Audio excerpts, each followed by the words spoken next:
Hi all, a very good evening to all of you. कैसे हो आप सब लोग? Myself Chetan Garg and I welcome you all to our today's session.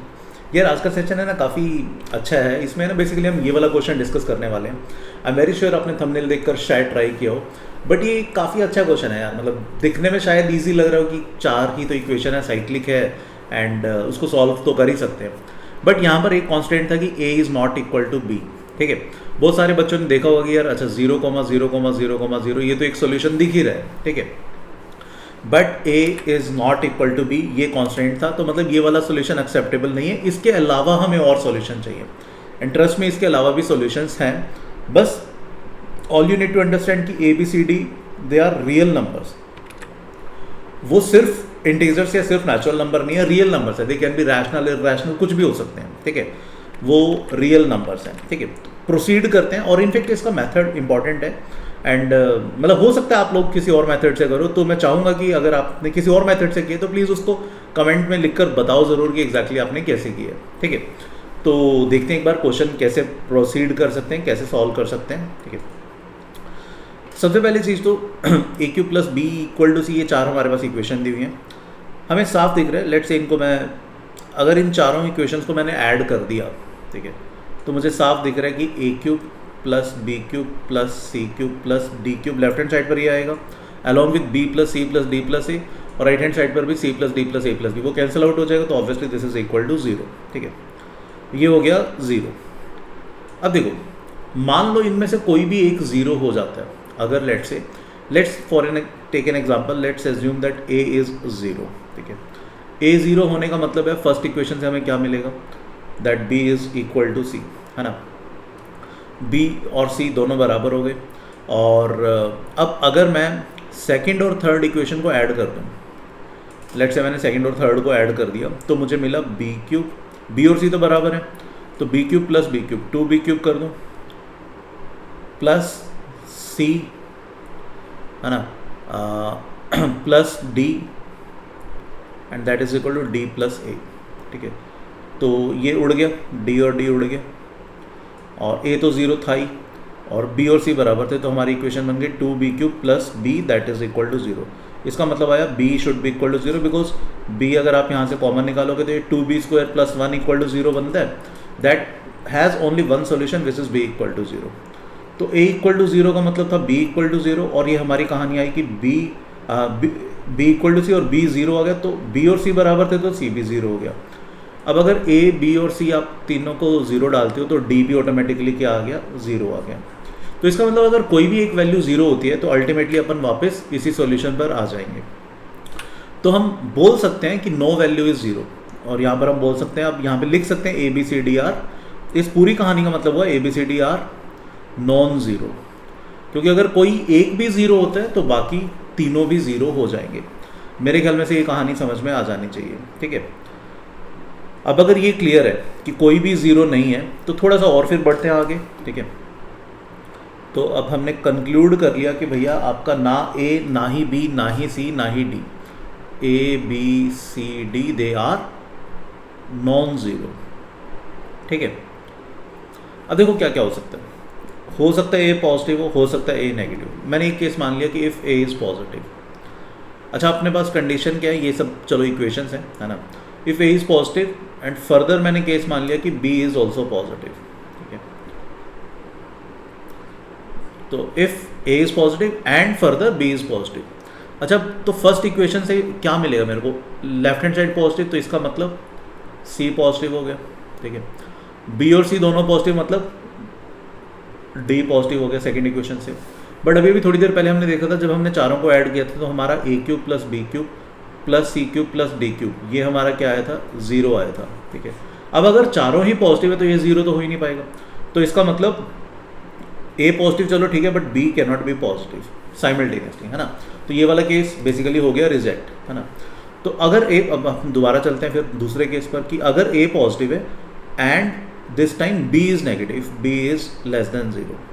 ए तो positive है but B negative है। ठीक है, अब अगर आप थोड़ा सा ध्यान से देखोगे, अगर अपन एक काम करें, लेट से हम ऐड वैड करते हैं कुछ, ए हमने पॉजिटिव माना है, बी नेगेटिव माना है, तो ना इसको हम डी को एलिमिनेट कर सकते हैं मेरे ख्याल में से।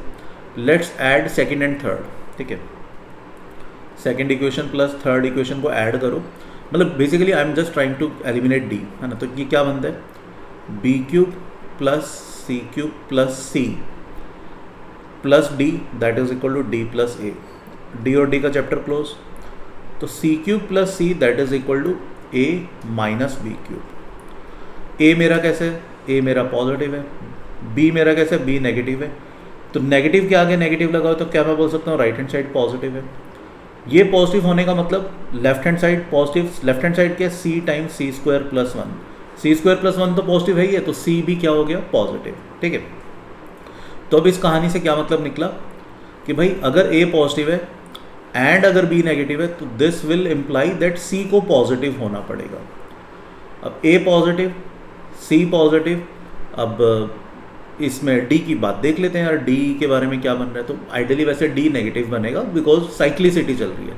ए और सी पॉजिटिव बन रहा है तो बी और डी नेगेटिव बनने चाहिए, बी नेगेटिव हमने कंक्लूड किया। ठीक है। अब बी और डी भी अपन देख लेते हैं। देखो अगर सिमिलर तरीके से आप अगर थर्ड और फोर्थ को ऐड करते हो, थर्ड प्लस फोर्थ क्या मिलेगा हमें, C cube plus D cube that is equal plus A, है ना, plus D and equal to A plus B. Obviously A cancel out हो रहा है तो C cube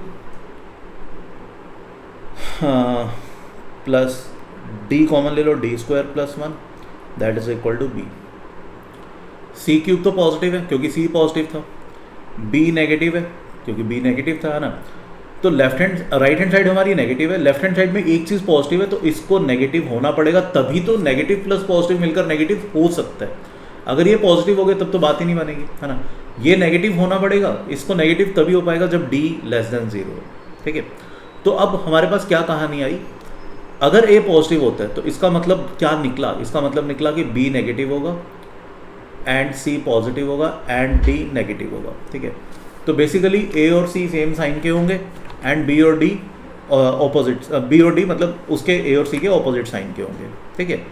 and in fact same logic से अगर आप ए लेस देन जीरो निकालोगे, सेम लॉजिक से अगर आप प्रोसीड करते if a is less than zero, तो आपका सेम लॉजिक से एक्सटेंड करोगे, बी पॉजिटिव आएगा, सी नेगेटिव आएगा एंड डी पॉजिटिव आएगा। तो बेसिकली अगर a B C d non zero हैं तो हाँ, तो अनइक्वल सॉल्यूशन में हमारी एक चीज़ हो सकती है कि भाई A positive, A and C positive, है ना। तो हम केस वन लेते हैं इनफैक्ट अभी कि a and c they are positive and b और डी ये है नेगेटिव।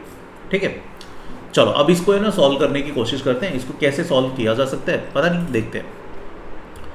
अगर मैं बात करता हूँ फर्स्ट एंड थर्ड की, ठीक है, और मैंने फर्स्ट एंड थर्ड को सब्ट्रैक्ट कर दिया, मतलब प्रैक्टिकली मैंने किया 1 माइनस 3, तो पहले आपको ए क्यूब माइनस सी क्यूब दिखेगा जो बन जाता है ए minus C times A square minus A C plus C square. अच्छा एक और चीज़ आपको ये पता होना चाहिए कि ये जब भी एक्सप्रेशन आता है कुछ इस टाइप का, x square minus x y plus y square, this is always positive. क्यों, आप वाई स्क्वायर कॉमन ले सकते हो, ये बनता है x by y square minus x by y plus one, है ना। वाई स्क्वायर तो पॉजिटिव है, ये क्वाड्रेटिक बन रही है जिसका डिस्क्रिमिनेंट नेगेटिव आ रहा है। ठीक है। तो ये हमेशा पॉजिटिव आता है। ठीक है, ये चीज़ ध्यान रखना। तो अच्छा अब coming back to the concept, है ना, हमने फर्स्ट माइनस थर्ड किया था तो a cube minus c cube का formula a minus c a square plus sorry plus A C plus C square, and in fact यहाँ पे प्लस भी कर दोगे तो वो भी पॉजिटिव ही होता है क्योंकि discriminant will again remain same अभी भी। और प्लस हमें क्या मिला यहाँ पे, B minus D that is equal to C minus A. C minus A को लेफ्ट हैंड साइड पर लाता हूँ तो मेरी इक्वेशन बन जाती है ये, यहाँ पे लिख देता हूँ मैं, ए माइनस सी कॉमन ले लिया पूरा, सी माइनस ए को जब आप लेफ्ट हैंड साइड पर लेकर आओगे तो वो ए माइनस सी बन जाएगा, ए स्क्वायर प्लस ए सी प्लस सी स्क्वायर प्लस वन बन गया, और इसको ले गया मैं बी माइनस डी को राइट हैंड साइड पर तो ये बन गया डी माइनस बी। मेरे ख्याल में से यहाँ तक कोई भी दुविधा, कोई दुख दर्द नहीं होना चाहिए।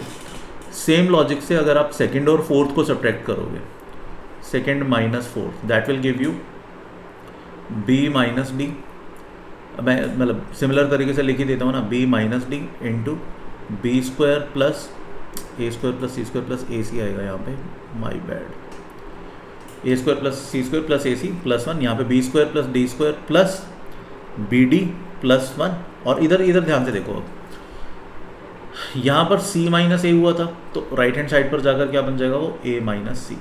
ठीक है, यहाँ तक चीज़ें क्लियर। अब देखो, अब क्या हुआ, अगर मैं इन दोनों चीज़ों का प्रोडक्ट करता हूँ, यहाँ पे देखो ना फील क्या आ रही है, ये a minus c b minus d, यहाँ पे चलो d minus b a minus c है। अगर मैं इनका प्रोडक्ट करता हूँ तो लेफ्ट हैंड साइड पर बनेगा a minus c b minus d times एक ये लंबा सा फैक्टर मल्टीप्लाइड बाई ये दूसरा लंबा सा factor equal to right hand side पर क्या बनेगा, नेगेटिव ऑफ, इसमें से माइनस कॉमन निकाल दिया, b minus D equal to a minus C. ठीक है, अब या तो मैं देखो, अब हमारा मन कर रहा है कि हम इन फैक्टर को कैंसिल आउट कर दें। तो मैं लिखूंगा मैं यहाँ पर कि a should not be equal to c and b should not be equal to d। ठीक है, और वैसे भी इनमें से कोई एक चीज़ जीरो हो जाती है, मतलब एक इक्वल हो जाता है। अगर मान लो गलती से a इक्वल टू सी हो गया तो लेफ्ट हैंड साइड जीरो होगा, तो this will imply b equal to d। ठीक है, तो या तो दोनों अनइक्वल होंगे या दोनों इक्वल होंगे। अब हमारा मन कर रहा था, हमने इन दोनों फैक्टर्स को कैंसिल आउट कर दिया, तो ये कैंसिल तभी कर सकते हैं जब ये दोनों अनइक्वल हों। कैंसिलेशन के बाद क्या बचा, ये दो फैक्टर्स का प्रोडक्ट -1। कौन से दो फैक्टर्स का, इस वाले फैक्टर का एंड इस वाले फैक्टर का, इन दोनों फैक्टर्स का प्रोडक्ट बना -1। होपफुली यहाँ तक क्लियर होना चाहिए। बट अभी थोड़ी देर पहले मैंने बताया था कि ये फैक्टर जो है वो हमेशा पॉजिटिव होता है, यानी a² + c² + ac हमेशा पॉजिटिव हो गया। अब क्या कर दिया, उसमें 1 और ऐड कर दिया तो वो और पॉजिटिव हो गया। ऐसे b² + d² + bd ये भी पॉजिटिव है, 1 ऐड करने से और पॉजिटिव हो गया। तो आइडियली ये जो दो फैक्टर्स हैं इनका प्रोडक्ट क्या हो गया, इनका प्रोडक्ट पॉजिटिव हो गया and it can not be equal to -1। इसका मतलब ये जो हमने कैंसिलेशन की थी ये गलत है, that means this can not be the scenario. इसका मतलब a को c के इक्वल होना पड़ेगा और b को d के इक्वल होना पड़ेगा। यहाँ तक कहानी समझ में आई? तो देखो यार, ये छोटे छोटे इन्फ्रेंसेज है जो हम यहाँ से निकाल सकते हैं। तो अब हमने क्या इन्फ्रेंस निकाला, अब अपन ने निकाला कि भाई अभी तक जो इन्फ्रेंस निकल गए थे कि a b c d ये नॉन ज़ीरो है, क्योंकि अगर एक ज़ीरो हुआ तो सारे ज़ीरो हो गए थे। हम एक केस लेकर चल रहे हैं जब a और c पॉजिटिव एंड b और d नेगेटिव। ठीक है, इसका ऑपोजिट केस भी होगा। अब इसमें हमने इन्फ्रेंस क्या निकाला, a equal to c b equal to d। तो in fact a equal to c and b equal to d। ठीक है, बट ये ऑपोजिट, मतलब एक इनमें से कुछ पॉजिटिव है कुछ नेगेटिव है, मतलब a और c पॉजिटिव है, b और d नेगेटिव है। न्यूमेरिकली कुछ भी हो सकते हैं, वो पॉजिटिव और नेगेटिव कुछ भी हो सकते हैं, मैग्नीट्यूड कुछ भी हो सकता है उनका। अब अगर मैं बात करता हूँ, लेट से हम फर्स्ट 2 इक्वेशंस की बात करते हैं। पहली इक्वेशन क्या है, a³ + b equal to c की जगह मैं a डाल सकता हूँ, है ना। ऐसी सेकेंड इक्वेशन क्या है, b³ + c की जगह मैं a डाल सकता हूँ, that is equal to how much, d की जगह मैं b डाल सकता हूँ। अगर अब मैं इनको ऐड करता हूँ तो I will get a³ + b³ + b + a, that is equal to a + b। Obviously ये कैंसिल आउट हो रहा है, तो what we are left with a³ + b³ equal to 0, और यू कैन से a³ equal to negative of b³, और that will simply imply because of real number a equal to -b। तो मतलब a -b के equal होना चाहिए। अब ये वाली वैल्यू मैंने यहाँ पर डाल दी, a इक्वल टू -b और you can say b equal to -a। तो ये हमारा बनता है a³ - a, that is equal to a, that means a³ should be equal to 2a, right. So a² equal to 2, a हम cancel out कर सकते हैं because a was non zero. a² equal to 2 आने का मतलब a की value √2 और a का वैल्यू -√2। बट हम कौन सा केस कंसिडर कर रहे थे, जब a और c पॉजिटिव हों। तो ऑब्वियसली फिर जब a और c नेगेटिव होंगे तब b और d पॉजिटिव हो जाएंगे, और उस सिनेरियो में a इक्वल टू -√2 आ जाएगा। तो कुल मिलाकर अब आंसर क्या आया, √2 a की वैल्यू, b इसका नेगेटिव साइन है ना, मतलब b की वैल्यू -√2, बट a और c पॉजिटिव थे, इक्वल थे, तो √2, एंड b और d इक्वल थे -√2। ये एक आंसर हो गया। ठीक है, दिस इज वन सॉल्यूशन। दूसरा सॉल्यूशन क्या बन जाएगा, a -√2, बस इस बार b √2 हो जाएगा, c और a बराबर थे एंड d फिर से √2 हो गया, बेसिकली ऊपर वाले सॉल्यूशन का नेगेटिव साइन। तो ये एक और सॉल्यूशन आ जाएगा। एंड इनफेक्ट आप चेक भी कर सकते हो, जैसे मैं पहले वाला चेक करूँ, √3 मतलब 2√2, b है -√2 और c है √2। चेक कर सकते हो, 2√2 में से अगर आप √2 सब्ट्रैक्ट करोगे यू विल गेट √2। ठीक है, तो ये हमें इस क्वेश्चन में करना था। एंड यार ये एक बहुत अच्छा सा क्वेश्चन था, ठीक है। तो मतलब ये दिखने में लग रहा था कि यार क्या ही ये क्वेश्चन साइक्लिक है, बट अगेन लॉजिकली इन्फ्रेंस निकालने ये ज़रूरी थे और इस तरीके से अपन इस क्वेश्चन को कर सकते थे। होपफुली ये समझ में आया होगा यार क्वेश्चन आपको। एंड नेक्स्ट लेक्चर में मिलेंगे with some new question, with some new concept. Till then please take a very good care of yourself. Thank you, bye bye.